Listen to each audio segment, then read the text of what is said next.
Hello दोस्तों, आज के इस वीडियो में हम देखेंगे वो 5 कॉमन मिस्टेक्स जो ज़्यादातर ट्यूटर्स अपने इनिशियल फेज़ में ऑनलाइन टीचिंग के इनिशियल फेज़ में करते हैं। तो किस तरह से आप उन मिस्टेक्स को अवॉइड करके एक सक्सेसफुल ऑनलाइन ट्यूटर बन सकते हैं, ये हम आज इस वीडियो में देखेंगे।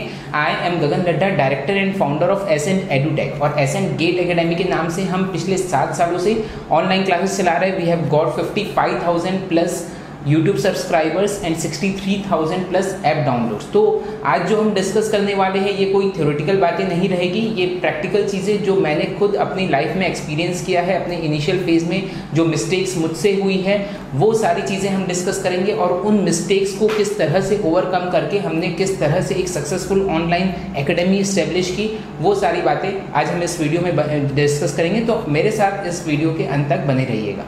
दोस्तों, सबसे पहली जो मिस्टेक जो ज़्यादातर ऑनलाइन ट्यूटर्स करते हैं वो होती है रॉन्ग डिजिटल मार्केटिंग प्रैक्टिसेस। आपने आज डिसाइड किया कि आपको एक ऑनलाइन ट्यूटर बनना है, आपने अपनी ऑनलाइन एकेडमी इस्टेब्लिश की। अब हम सबसे पहले हमारी यही चीज़ रहती है कि अब इसको हम लोगों तक पहुँचाए कैसे। तो उसके लिए ज़रूरी है डिजिटल मार्केटिंग, और डिजिटल मार्केटिंग हमको एज अ टीचर हो सकता है कि बहुत ज़्यादा नॉलेज नहीं रहता है, इसलिए हम एक थर्ड पार्टी पर डिपेंडेंट रहते हैं डिजिटल मार्केटिंग के लिए। बट वो थर्ड पार्टी, ज़्यादातर थर्ड पार्टी जो है वो हमको एक तरह से बेवकूफ़ बनाती है। तो किस तरह से आपको उनसे डिजिटल मार्केटिंग के लिए डील करना चाहिए। ज़्यादातर जो इंस्टीट्यूट्स फेल होते हैं ऑनलाइन में वो अपनी रॉन्ग डिजिटल मार्केटिंग प्रैक्टिसेस के कारण ही होते हैं। तो किस तरह से आपको उनको डील करना है। तो डिजिटल मार्केटिंग जब भी आप सेलेक्ट करेंगे, कोई डिजिटल मार्केटिंग एजेंसी आप सेलेक्ट करेंगे, आपको कोई अगर मिलने आता है वो आपको यही सब चीज़ें बताएगा। सबसे पहले वो बोलेगा कि हम आपकी पोस्ट क्रिएट करके देंगे, आपको फेसबुक में इतनी पोस्ट क्रिएट करेंगे, इंस्टाग्राम में इतनी पोस्ट क्रिएट करेंगे। उसको बोलना कि ये सारी चीज़ें हमको नहीं चाहिए। अभी इनिशियल फेज़ में आपको कोई मतलब नहीं है। पोस्ट वगैरह जो रहती है वो एक लेवल पे आने के बाद आपको सिर्फ ब्रांड अवेयरनेस क्रिएट करने के लिए रहती है। अभी आज की डेट में आपके लिए ज़रूरी है कि आप क्योंकि हमारे पास एक लिमिटेड अमाउंट ऑफ मनी है, उन लिमिटेड अमाउंट ऑफ मनी से हम ज़्यादा से ज़्यादा अपने जो कस्टमर्स है, अपने जो स्टूडेंट्स, अपने जो टारगेट ऑडियंस है, उनको किस तरह से हम अपने प्लेटफॉर्म में ला सकते हैं, ये हमारा गोल है। और ये गोल एकदम बिल्कुल हमको क्लियर रहना चाहिए। तो ये गोल आपको उसको कन्वे करना है, और आपको उसको एक ही चीज़ कहनी है कि भाई मुझे ये सारी चीज़ें नहीं चाहिए, तो पोस्ट वोस्ट अपने पास रख, हमको ये सब कुछ नहीं चाहिए। मुझे बस ये चीज़ चाहिए कि भाई मैं अपने कंटेंट जो क्रिएट कर रहा हूँ, कुछ एक सैम्पल कंटेंट, कुछ एक जो एडवर्टीजमेंट्स में जो क्रिएट कर रहा हूँ, उसमें उसके थ्रू तुम ज़्यादा से ज़्यादा लीड्स जो है, लीड्स मतलब जो पोटेंशियल ऑडियंस रहती है, जो पोटेंशियल कस्टमर्स रहते हैं, ऐसे लोग जो आगे चल के हमारे कस्टमर हो सकते हैं, तो कितनी लीड्स तुम मुझे उसकी ला के दोगे, ये बस चीज़ हमको उससे पूछनी है। और ये सिर्फ पूछना नहीं है, हो सकता है कि वो उस समय बोल दे कि हाँ हम इतनी लीड्स ला देंगे, ये करेंगे, ये करेंगे। आपको हो सके तो 1 महीने का टाइम आप उसको दीजिए। ओके, एटमोस्ट 1 महीने का ही इन्वेस्टमेंट आपको उसका जाएगा, बट उस 1 महीने में आप उसकी प्रॉपर पूरी एनालिसिस करिए। सबसे पहले तो कोशिश ये करिए कि अगर किसी रेफरेंस के थ्रू अगर कोई बंदा मिले तो ज़्यादा अच्छा है, रादर देन कि हम सीधा इंटरनेट में ढूंढ रहे हैं और एक अननोन पर्सन को अगर हम करते हैं तो चांसेस बहुत ज़्यादा रहता है कि वो फ्रॉड, तो एक तरह से मैं नहीं बोलूँगा, बट वो क्योंकि हमको उस चीज़ का नॉलेज नहीं रहता है, इसलिए वो पर्सन हमको हो सकता है कि घुमा दे। तो जब हमको उस चीज़ का नॉलेज रहेगा, हमारे जो गोल्स हैं वो क्लियर रहेंगे, हम उन गोल्स को उसको सीधा सीधा कन्वे करेंगे, तो चांसेस ये बहुत कम रहेंगे कि वो हमारे साथ फ्रॉड कर पाएगा। ओके, इसलिए सबसे ज़्यादा ज़रूरी चीज़ जो मैं आपको बता रहा हूँ, देखो 2 चीज़ों की एनालिसिस आपको उसमें करनी है। ये MBA के टर्म्स में आप इसको बोल सकते हैं। ये एक तो होता है कोका और एक होता है cola. Coca means cost of customer acquisition और cola means cost of lead acquisition. याद रखने में भी आपके लिए सिंपल है, Coca Cola. Cost of lead acquisition आखिर होता क्या है, ये चीज़ बस आपको अपनी कैलकुलेट करनी है, और ये चीज़ आप इनिशियल फेज में ही, इनिशियल टाइम में ही आप कैलकुलेट करके उस चीज़ को उसको कन्वे करते जाइए कि भाई तुमने कहा था इतनी लीड्स लाओगे, बट देखो इतनी लीड्स आ रही है और ये हमारी क्वालिफाइड लीड्स है भी कि नहीं है। अब इसको आप क्या कर सकते हैं, तो सपोज उसने आपका 1000 रुपीज़ स्पेंड किया, और इस 1000 रुपीज़ में उसने आपको सपोज 100 लीड्स ला के दिया। ओके, 1000 रुपये आपका स्पेंड हुआ और उसने 1000 रुपये में 100 लीड आपको ला के दिया। इसका मतलब आपका कॉस्ट ऑफ लीड एक्विजिशन कितना हुआ, कॉस्ट ऑफ लीड एक्विजिशन इसमें कितना हुआ, तो इसको आप डिवाइड कर दीजिए 1000 divide by 100 which is equal to 10 rupees. तो मतलब 10 रुपये की आपको एक लीड पड़ रही है। तो पहली चीज़ तो हमने ये कैलकुलेट कर ली। अब जब आपकी सेल्स प्रोसेस उस पर शुरू होगी तो आपको ये चीज़ देखना है कि ये जो 100 लीड उसने दिया है, इसमें से कितने कस्टमर एक्चुअल में आपके बने हैं, कितने लोग, अब 100 में से 100 तो बनेंगे नहीं, कुछ एक सर्टेन परसेंटेज ही उसमें पूरी तरह से आखिरी स्टेज तक आके उसमें कन्वर्ट होंगे। तो कितने आपके कन्वर्जन उसमें हुए हैं, तो लेट सपोज आपके जो कन्वर्जन है that is let suppose 100 leads में से आपका जो कन्वर्जन है that is let suppose 5। Okay, तो अब क्या हो गया, इसका मतलब क्या हुआ कि आपने स्पेंड किया था 1000 रुपीज़ और इस 1000 रुपीज़ में कितने कस्टमर्स मिले आपको, 5 कस्टमर्स मिले। तो ये यहाँ से आप निकाल सकते हैं कॉस्ट ऑफ कस्टमर एक्विजिशन, ये कितना हो जाएगा 1000 डिवाइडेड बाय 5, इसका मतलब 200 रुपये में आपका एक कस्टमर पड़ रहा है 200 रुपीज़। अब आप ये चीज़ देख सकते हैं कि भाई अब मेरा 200 रुपये में ये पड़ रहा है और मैंने स्पेंड कितना किया है, और या इसको इस तरह से समझ सकते हैं कि भाई अब मेरी फीस कितने, मैं जो फीस ले रहा हूँ एक कस्टमर से वो कितनी ले रहा हूँ। तो लेट सपोज आपको उसका आंसर मिलता है कि लेट सपोज मैं 2000 रुपीज़ फीस ले रहा हूँ। तो 2000 रुपीज़ फीस मैं ले रहा हूँ और 200 रुपीज़ मुझे 200 रुपये मुझे उसमें इन्वेस्ट करना पड़ रहा है, तो ये डील कहीं से भी बुरी नहीं है। तो अगर इस तरह से आप इसका एनालिसिस करते हैं तो डेफिनेटली आपको इसका बेनिफिट मिलेगा। और अगर ये चीज़ आपको लग रही है कि भाई मेरा जो एक्सपेंडिचर है वो ज़्यादा हो रहा है, उस कंपैरिजन में मुझे लीड यहाँ पर नहीं मिल रही है, तो तुरंत आप उसको इन्फॉर्म करिए 2 से 3 बार, विद इन 1 मंथ आप 2 से 3 बार उसको वार्न करिए, इन्फॉर्म करिए और उसके फिर सर्विसेज आप छोड़ सकते हैं। ये इसलिए कह रहा हूँ क्योंकि ज़्यादातर डिजिटल मार्केटर्स, मैंने खुद इस चीज़ को एक्सपीरियंस किया है, बहुत मुश्किल से फिर एक अच्छा डिजिटल मार्केटर हमको मिला। बाकी शुरू में मैंने भी इस चीज़ को फेस किया है कि डिजिटल मार्केटर्स लोग ज़्यादातर इसी चीज़ में आपको अटका देते हैं, क्योंकि हमको उस चीज़ का नॉलेज नहीं रहता है, वो इस चीज़ में अटका देते हैं और हम भी वही समझने लगते हैं कि डिजिटल मार्केटिंग बस इतनी ही है कि पोस्ट बनाओ और फेसबुक में डालो, यूट्यूब में डालो, बस हम वहीं तक अटके रह जाते हैं। उनको हमको सीधा सीधा ये बोलना है कि भाई इतने पैसे हैं मेरे पास, इसमें मेरे को लीड्स चाहिए, तुम कितनी लीड्स ला के दे रहे हो, और उस लीड में ऑब्वियसली क्वालिफाइड कितनी है ये आपको अपनी सेल्स टीम से या आपको उस चीज़ को पता करना पड़ेगा, ये काम वो करके नहीं देगा, कितने क्वालिफाइड है और उस लीड में से कितने आपके एक्चुअल कस्टमर बन रहे हैं, ये चीज़ आपको पता करना पड़ेगा। और उसके बेसिस पे आप फिर फर्दर डिसीजन ले सकते हैं that whether you want to continue that digital marketing services और नॉट। तो सबसे पहली जो गलती, जैसा मैंने बताया, रॉन्ग डिजिटल मार्केटिंग प्रैक्टिसेस की होती है। अगर हमारे डिजिटल मार्केटिंग प्रैक्टिसेस गलत हैं तो अननेसेसरी हमारे उसमें जो पैसे हैं वो लगेंगे, बट उस चीज़ का रिजल्ट हमको नहीं मिलेगा। सेकेंड जो मिस्टेक होती है that is of lead leakage. जितनी लीड्स हमारे पास आ रही है हम उसमें से बहुत सारे लीड को लीकेज होने देते हैं। अब वो किस तरह से लीकेज होने देते हैं मैं आपको बताता हूँ, और क्यों उस लीकेज को रोकना बहुत ज़रूरी है। हर एक लीड, जैसा कि अभी हमने देखा कि डिजिटल मार्केटिंग अगर आप करा रहे हैं तो हर एक लीड अपने साथ एक कॉस्ट लेके आ रही है, हर एक लीड का आपको कुछ कॉस्ट पे करना पड़ रहा है, बट क्या आप उस कॉस्ट को, उस लीड को कितनी आसानी से आप जाने दे देते हैं। ओके, अब देखो इसको मैं आपको पूरी एनालिसिस के साथ, फैक्ट्स एंड फिगर्स के साथ बता रहा हूँ। जितने भी टोटल लोग आपके जो विजिटर्स हैं, लेट सपोज 100 विजिटर्स आपकी वेबसाइट में आए, उन 100 विजिटर्स में ये प्रॉपर मैं स्टडी के हिसाब से बता रहा हूँ, जो एवरेज नंबर निकलता है कि टोटल 100% में से 3% लोग ही ऐसे रहते हैं जो इमीडिएटली आपके प्रोडक्ट को परचेज करने में इंटरेस्टेड रहते हैं। कि 3% लोग, 100 में से 3 लोग ऐसे निकले हमारे जो आए और हमारे प्रोडक्ट को सीधा सीधा उन्होंने परचेज कर लिया, मतलब बिना हमको उसमें कोई मेहनत नहीं करना पड़ा, वो आए और हमारे प्रोडक्ट को वहाँ पर परचेज कर लिया। तो 3% का ही फिगर वो रहता है। अब इसके अलावा 7% का जो फिगर रहता है, 7% वे लोग रहते हैं जो इंटरेस्टेड तो रहते हैं लेकिन कहीं ना कहीं डायलेमा में रहते हैं। आप भी बहुत बार महसूस किए होंगे, आप किसी वेबसाइट में जाते हैं और आप सोचते हैं कि यार ठीक है देख तो लिया है, अब मैं देखता हूँ, बाद में आऊँगा, बाद में कभी ज़रूरत पड़ेगी तो अपन देखेंगे। तो ये 7% लोग ऐसे रहते हैं जो इंटरेस्टेड रहते हैं उस चीज़ में, उसको परचेज करने में वो लोग इंटरेस्टेड रहते हैं, लेकिन कहीं ना कहीं वो डायलेमा में रहते हैं और उस डायलेमा के चक्कर में वो फिर आपकी वेबसाइट को, आपके एप्लीकेशन को या आपके जो भी आप सपोज व्हाट्सएप ग्रुप क्रिएट किए तो उस चीज़ को छोड़ के चले जाते हैं और फिर उसके बाद वापस दोबारा नहीं आते। ऐसे 7% लोग इस तरह के रहते हैं। मतलब आपने 100 लीड आपने ली, 3 तो ऐसे हो जाएंगे जो इमीडिएट कन्वर्ट हो गए, 7 लोग ऐसे रहेंगे कि जो लोग इंटरेस्टेड हैं बट वो एक डायलामा में है। हो सकता है ये लोग रिपीट आ भी जाए कल के दिन, हो सकता है ना भी आए। इसके अलावा अब यहाँ पर ध्यान देना, और ये बहुत ही शॉकिंग फिगर है, इसके अलावा 30% का जो फिगर है, 30% जो लोग रहते हैं, ये ऐसे लोग रहते हैं जिनको आप नर्चर करके, जिन पे आप कंटिन्यूसली वर्क करके इनको आप कन्वर्ट कर सकते हैं, लेकिन इस 30% को सीधा सीधा हम जाने देते हैं। अगर हम इस पे कोई वर्क नहीं करते हैं तो 30% लोग सीधा सीधा आपके हाथ से चले जाएंगे और ये वापस भी नहीं आएंगे। जो वो 7% की जिनकी मैं बात किया जो वापस भी आने के चांसेस है, ये 30% लोग ऐसे हैं जो लोग वापस नहीं आने वाले। और 40% लोग, बचे हुए 40% लोग ऐसे हैं जो नॉट इंटरेस्टेड है। तो जो नॉट इंटरेस्टेड है उन पर तो हमको दिमाग ही नहीं लगाना है। ये ऐसे लोग हैं जिनको उस चीज़ की ज़रूरत ही नहीं थी, या हो सकता है कभी फ्यूचर में ज़रूरत पड़े, अभी वो लोग इंटरेस्टेड नहीं है, तो इस फिगर को तो हमको छोड़ देना है।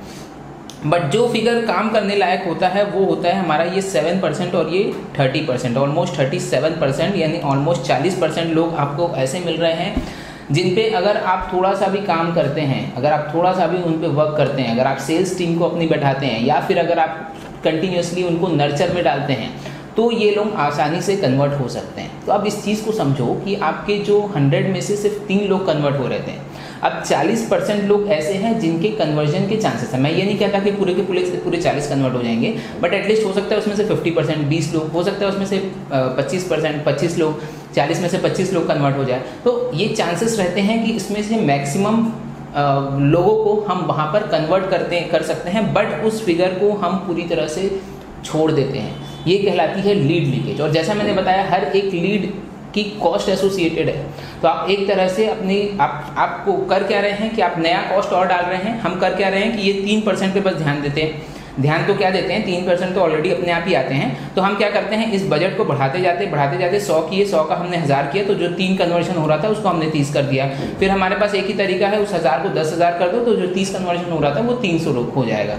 यही हम करते रहते, डिजिटल मार्केटिंग में पैसा डालते जाते हैं, और उसका जो एक मिनिमम आउटपुट जो आना चाहिए उससे हम खुश हो जाते हैं। बट ये जो पार्ट है 40% का जो पार्ट है, ये बहुत ज़रूरी पार्ट है। इसको आपको नर्चर करना पड़ता है। बिना नर्चर किए ये लोग कन्वर्ट नहीं होंगे। अब वो नर्चर की प्रोसेस क्या रहती है, सेल्स की प्रोसेस कैसे क्या रहती है, ये मैं किसी अगले वीडियो में बताऊंगा। अगर आप उस चीज़ के लिए इंटरेस्टेड है तो आप नीचे कमेंट बॉक्स में लिख सकते हैं, मैं एक अगले वीडियो में इस चीज़ को आपको बता दूंगा। बट ये ऐसे लोग हैं जिनको आप अगर कंटिन्यूसली अपने से खुद से जोड़े रखें किसी भी तरीके से, आप किस तरीके से जोड़ सकते हैं, आप उनको अपने मोबाइल एप्लीकेशन में जोड़ सकते हैं, आप उनको अपनी वेबसाइट से जोड़ सकते हैं, आप उनको रेगुलर ईमेल करके जोड़ सकते हैं, आप उनको एक व्हाट्सएप ग्रुप में आपने उनको ऐड कर दिया, उस तरीके से जोड़ सकते हैं। मतलब एक कंटिन्यूसली आप उनको कंटेंट्स देते जा रहे हैं। ओके, तो कंटिन्यूसली जब आप कंटेंट देंगे, वो धीरे धीरे वो जो है वो नर्चर होते जा रहे हैं। आज उसका इंटरेस्ट नहीं है, बट कंटिन्यूसली जैसे जैसे उसको कंटेंट्स आपके मिलेंगे, तो जिस भी दिन उसको रिक्वायरमेंट होगी, लेट सपोज आप JEE की क्लासेस चला रहे हैं। ओके, JEE में आज हो सकता है कि कोई बच्चा 10th क्लास का हो या 11th क्लास का हो, जिसको आज आपकी ज़रूरत नहीं है, आज उसको क्लासेस ज्वाइन करने की ज़रूरत नहीं है, बट हो सकता है कि वो सोच के रखे कि 12th क्लास में करूँगा। तो इन बिटवीन 1 साल में आपके कई सारे कंटेंट्स उसके पास गए, कई सारे हो सकता है वीडियोस उसने देखे हो, तो उसने एक अपना मन बना लिया कि हाँ यार ज्वाइन करूंगा तो मैं इन्हीं के पास ज्वाइन करूंगा। या एक अगर पूरा मन नहीं भी बनाया है तो एटलीस्ट वो आपको कंसिडरेशन में रखेगा, जो भी उसके पास ऑप्शंस रहेंगे वो कंसिडरेशन में रखेगा। अगर आपका पूरी तरह से उससे कॉन्टैक्ट छूट जाता है तो डेफिनेटली वो तो आपको कंसिडरेशन से हटा देगा। ओके, तो ये 40% पे काम करना बहुत ज़रूरी है, यही कहलाती है लीड लीकेज। तो लीड लीकेज हमको होने से रोकना है। ये ज़्यादातर लोग गलती करते हैं कि लीड लीकेज अपनी होने देते हैं। तो ये हुई हमारी सेकंड मिस्टेक। तीसरी जो एक मिस्टेक करते हैं मैक्सिमम ट्यूटर्स, वो होती है कि सिक्योरिटी के सफिशिएंट मेजर्स हम नहीं लेते हैं। Okay, security in the sense, अगर आज हमको जैसे अभी लॉकडाउन में बहुत से लोगों को ऑनलाइन क्लासेस स्टार्ट करने की ज़रूरत थी, तो वो लोग हमने जल्दी में स्टार्ट कर दिया। हमने जूम क्लासेस के थ्रू या फिर यूट्यूब के थ्रू हमने स्टार्ट कर दिया। यूट्यूब में पूरे वीडियोस डाल के उसकी लिंक हमने अपने स्टूडेंट को दे दी। अब वो हो क्या रहा है कि आपके कंटेंट धीरे धीरे करके वो सारे स्टूडेंट के पास पहुँचते जा रहे हैं। तो जिस भी दिन आपको उसको पेड करना है, जिस भी दिन आपको पेड मॉडल में जाना है, देन डेफिनेटली अगर किसी के पास वो कंटेंट सारे फ्री ऑफ कॉस्ट अवेलेबल है, तो वो उस चीज़ के लिए आपको पे क्यों करेगा? सीधी सी बात है। ओके, तो इसलिए जब आप पेड मॉडल में जाने की सोच रहे हैं, कोचिंग को एज अ बिजनेस आप अगर पेड मॉडल में जाने की सोच रहे हैं, then definitely you must take each and every step to make your content secure. इतने ईजिली आप अपने कंटेंट्स को अगर अवेलेबल कर देंगे तो डेफिनेटली आपकी वो चीज़ एडमिशन्स में जो है वो इफेक्ट करेगी। कुछ एक कंटेंट्स स्ट्रेटेजिकली आप डाल सकते हैं यूट्यूब में, कुछ एक कंटेंट्स स्ट्रेटेजिकली आप हर एक को प्रोवाइड कर सकते हैं, बट वो आपकी स्ट्रेटेजी का हिस्सा होना चाहिए। आपको पता रहना चाहिए कि मैं ये कंटेंट फ्री में डालूंगा, उसके बाद फिर ये मेरे पेड कंटेंट्स होंगे, इसके लिए स्टूडेंट को मुझे पे करना होगा। ओके, बट वो चीज़ स्ट्रेटेजी के साथ आपकी चलनी चाहिए। ऐसा नहीं कि रैंडम कंटेंट्स आप फ्री में डाल रहे हैं और धीरे धीरे करके स्टूडेंट के पास सारे कंटेंट्स हो गए, उसने शेयर करना शुरू किया और फिर आपके एडमिशन्स उसमें अफेक्ट हो रहे हैं। तो थर्ड जो मिस्टेक होती है वो ये कि सिक्योरिटी के सफिशिएंट मेजर्स हम नहीं लेते हैं। नेक्स्ट जो मिस्टेक होती है, चौथी मिस्टेक, वो ये होती है that we try to manage each and everything by ourself. हम खुद से ही कोशिश करते हैं कि सारी चीज़ें हम खुद से मैनेज कर सकें ताकि हमारे थोड़े बहुत जो पैसे हैं वो बच सके।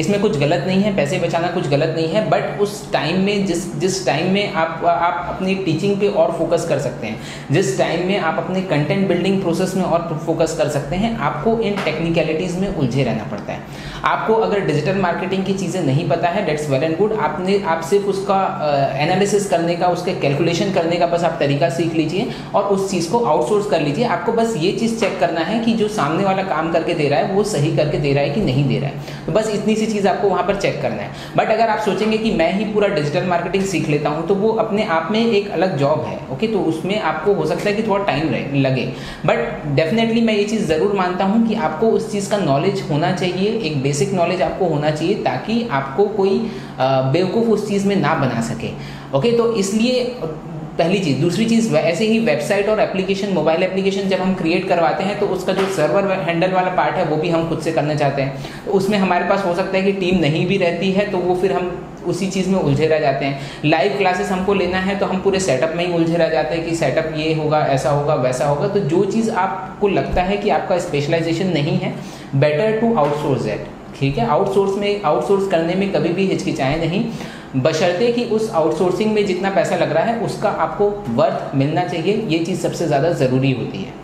And last but not the least, आखिरी मिस्टेक जो हम करते हैं, we hesitate for the business part. हम फ्री ऑफ कॉस्ट तो अपने स्टूडेंट को पिच कर देते हैं। हम एज ए टीचर मैं बता रहा हूँ, मैंने भी शुरू में इस तरह की चीज़ें को बहुत महसूस किया है कि हम फ्री ऑफ कॉस्ट प्रोवाइड कर देते हैं, फिर जब उसको हमको परचेज करवाने का टाइम रहता है, जब हमको लगता है कि उसको परचेज करना चाहिए, तो उस चीज़ में हम हेजिटेट करते हैं कि किस तरह से उसको वो चीज़ कन्वे की जाए।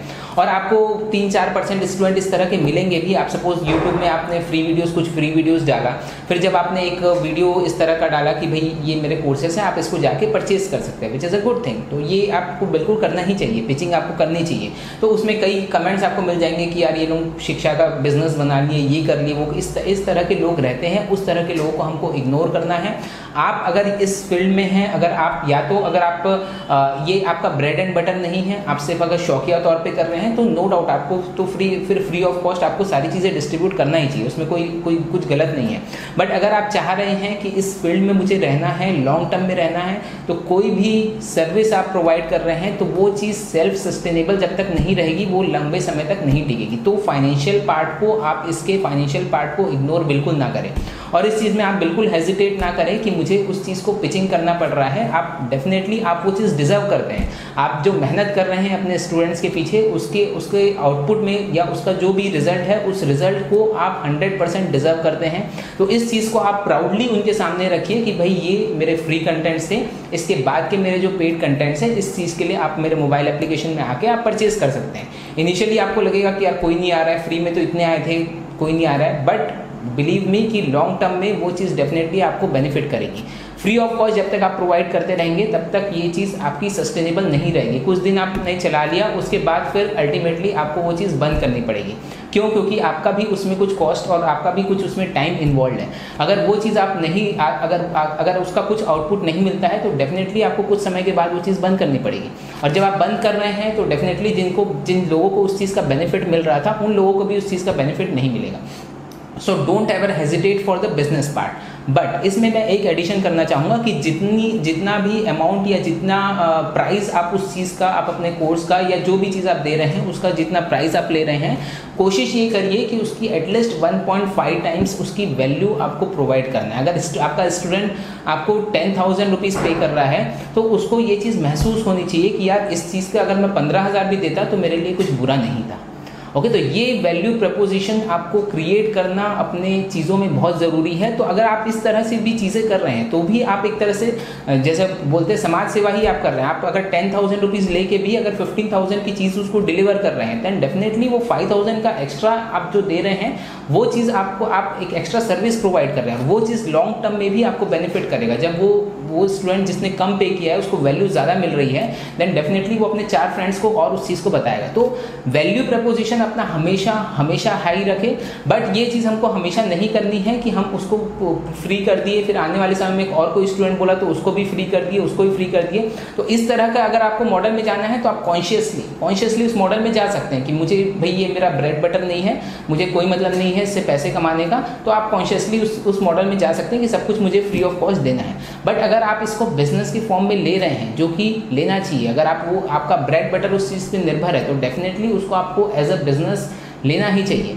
ओके, तो जब आप बिजनेस के फॉर्म में ले रहे हैं तो डेफिनेटली आपको उस चीज़ के लिए हेजिटेट नहीं करना है। आप अपने हर वीडियोस में भी बताइए कि भाई इस तरह के ये कोर्सेज आपको अगर अवेलेबल हैं, यहाँ तक कि मैंने वीडियो फ्री ऑफ कॉस्ट दिया है, इसके बाद अगर आपको पढ़ना है तो पेड कोर्सेज हमारे इस कॉस्ट में अवेलेबल है, आप हमारे मोबाइल एप्लीकेशन में जाके कर सकते हैं।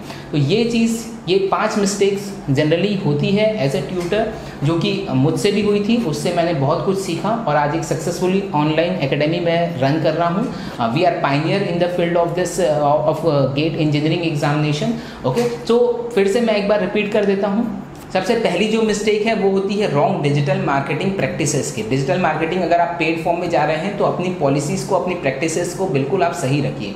सेकंड जो मिस्टेक मैंने बताया वो है लीड लीकेज। अपनी जितनी भी लीड्स आपके पास आ रही है, कोशिश करें कि वो लीड लीकेज कम से कम हो, उसका मैक्सिमम पार्ट आपको निचोड़ना है। जितनी भी लीड्स आ रही है मैक्सिमम जितना ज़्यादा हो सके उन लीड्स से आपको निचोड़ना है। जितने ज़्यादा कन्वर्शन हो सके उतना ज़्यादा कन्वर्शन में आपको उसका ध्यान देना है। उसके लिए कैसे करना है, क्या करना है, उसके अपन अलग वीडियो में डिस्कस कर सकते हैं। थर्ड जो मिस्टेक होती है, हम सिक्योरिटी मेजर्स नहीं लेते हैं। Security measures, complete security measures हमको लेने हैं अपने वीडियोस को, अपने कंटेंट्स को, जो भी आप पेड कंटेंट्स प्रोवाइड कर रहे हैं उनको आप सिक्योरली ही प्रोवाइड करें। सेकेंड नेक्स्ट जो मिस्टेक होती है, that we try to manage each and everything by ourself. हम हर चीज़ कोशिश करते हैं खुद से मैनेज कर सकें। ऑब्वियसली जितना हो सके खुद से मैनेज करना ही चाहिए और हर चीज़ का नॉलेज भी रहना चाहिए। बट अगर कोई चीज़ लगता है कि आपका बहुत ज़्यादा टाइम ले रही है, उस टाइम में आप कुछ बेटर कर सकते थे, देन डेफिनेटली आपको उस चीज़ को आउटसोर्स कर देना चाहिए। And last but not the list, never ever hesitate for the business part. आप ये एज अ बिजनेस आप इसको रन करिए। डेफिनेटली ये आपकी सर्विस है ही, बट उस चीज़ का आप जो प्राइस ले रहे हैं वो प्राउडली आपको उस चीज़ को लेना चाहिए। आपको उस चीज़ में बिल्कुल भी हेजिटेट नहीं करना चाहिए। सो आई होप कि ये वीडियो आपके लिए हेल्पफुल होगा। अगर आप ऑनलाइन ट्यूटरिंग के बिजनेस में हैं then definitely this video will be all this tips will be very helpful. और जो मिस्टेक मैंने किया था, मैं चाहता हूँ कि आप लोग वो सारी मिस्टेक्स ना करें, उस चीज़ से हम सीख सकते हैं। ओके, सो और भी किस तरह के वीडियोस आप और क्या चाहते हैं आप नीचे कमेंट बॉक्स में डाल सकते हैं। अगर आपको ये वीडियो अच्छा लग रहा है तो आप अपने फ्रेंड्स जो कि ट्यूटर है उनके साथ भी इस वीडियो को शेयर कर सकते हैं। सो अगर आप खुद की ऑनलाइन एकेडमी क्रिएट करना चाहते हैं तो we are here to help you out. नीचे नंबर जो दिया है डिस्क्रिप्शन बॉक्स में, आप उसमें हमको कॉल कर सकते हैं। We will guide you for each and everything. I wish you all the very best. Thank you so much.